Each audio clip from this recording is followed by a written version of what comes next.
The focus of this webinar is the identification of social-emotional need, instruction, intervention ideas, and shared lived experiences.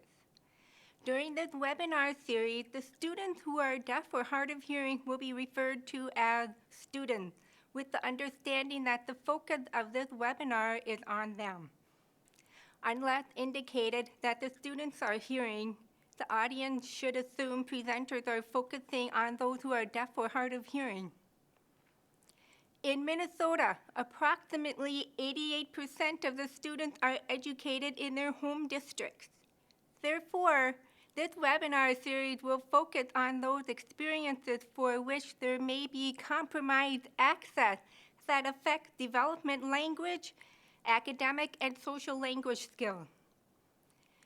When considering the teaching of social and emotional skills to students, one of the primary challenges that lead to confusion is that there is no common language about the different categories being discussed.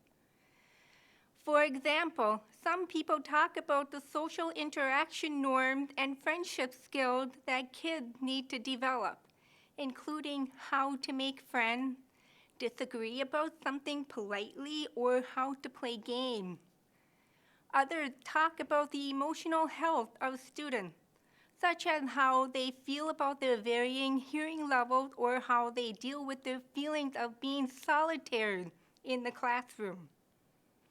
Finally, some people are concerned about social communication and isolation. Solitaire is a term that was introduced by Gina Oliva in her book, Alone in the Mainstream, A Deaf Woman Remembers Public School, for children or teens who are the only student who is deaf or hard of hearing in a class or school. Teachers of students who are deaf, hard of hearing are often the professionals who first raise questions about how students are able to access communication and form relationships with their peers within the school and community setting. As an example, these teachers ask about the emotional health of students, especially when students are solitary. Researchers have found that some students who are deaf or hard of hearing may have higher rates of externalizing behaviors such as aggression and not following social rules compared to children who can hear. They may also demonstrate higher rates of internalizing behaviors such as anxiety, depression, and social withdrawal. This is because students may lack the language to internalize social norms and miss out on opportunities for incidental learning because they do not have full access. However, this is a topic for future discussion and exploration and not the focus of the webinar. We also need to define some terms. Social and emotional skills are the behavioral skills that include positive social interaction, good social communication, and social behavior. Social interaction and friendship skills are the skills needed to have quality, stable, long-term relationship with peers, which includes hearing, hard of hearing, and deaf peers. Factors that impact students can be divided into individual, family, and school experiences. Within those factors, it is important to consider the age and gender of the child, the functional hearing level and communication skills with hearing peers as well as family members, including whether parents accept their child's hearing loss and provide school support.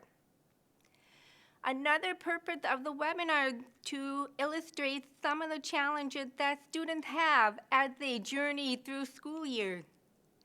Shared language and experiences can help teams develop goals for students, including finding ways to connect with other people who have lived through similar experiences.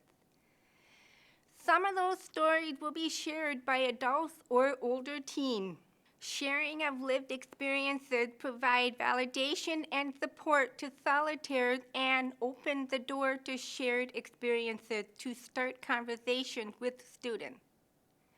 Finally, teachers need to provide intervention and directly teach positive social interaction and friendship skills, monitor emotional health, and facilitate social communication. This includes understanding social cues, facial expression, and body language connected to emotions, as well as jargon, slang, and idioms that are used by their hearing peers. Intervention provided by teachers fall into 3 categories: home-based intervention, classroom-based intervention, and individualized intervention. Interventions also vary at different stages of development. Examples will be given and illustrated with stories of lived experiences. Additional materials and ideas can be found on the resources list linked to this webinar.